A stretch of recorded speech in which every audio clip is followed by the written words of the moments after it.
Een 18 meter hoge windgenerator domineert het terrein van de tentoonstelling Energie Anders, die in Hoek van Holland nog zo'n 5 jaar informatie zal verschaffen over alle aspecten van energie en energiebesparing. Zo wordt bijvoorbeeld op een speelse manier de werking getoond van zonnecellen, die het licht omzetten in elektrische energie. De voornaamste grondstof voor de cellen is gewoon zand, silicium, maar de fabricage ervan is zo moeilijk en kostbaar dat ze nog weinig toepassing vinden. Intussen speelt deze radio wel op zonne-energie. Pips, maar dan zonder Gladys Turk aan, Klaus.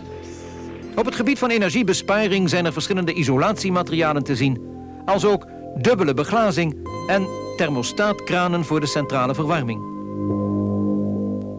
De bezoeker van de tentoonstelling wordt eraan herinnerd dat de fossiele brandstofvoorraden niet onuitputtelijk zijn.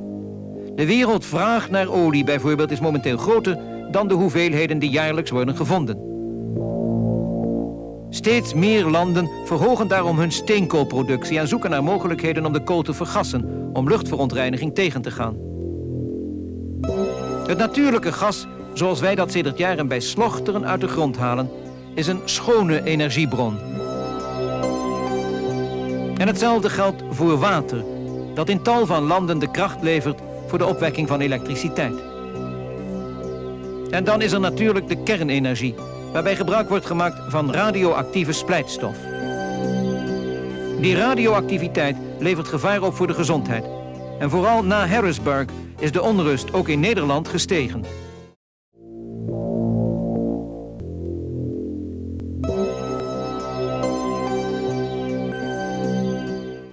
Herhaaldelijk wordt dan ook tegen het bestaan van kerncentrales en de bouw van nieuwe geprotesteerd. Ik vind dat de risico's tot nu toe nog niet voldoende zijn onderzocht en dat het eerst meer zou moeten gebeuren voordat op grote schaal allerlei centrales worden gebouwd. De grootste bron van energie die we kennen is de zon, maar het is nog steeds een probleem om die energie volledig te benutten. Een stap in de goede richting zijn de zonnecollectoren, waarmee bijvoorbeeld al zwembaden verwarmd worden.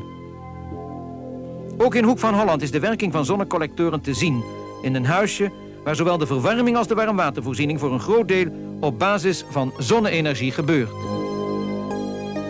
Vroeger kenden we in Nederland als voorname energiebron de windmolen. En in deze tijd is er een hernieuwde belangstelling voor windenergie. In verschillende vormen komen er weer windmolens die gebruikt worden voor het opwekken van elektriciteit.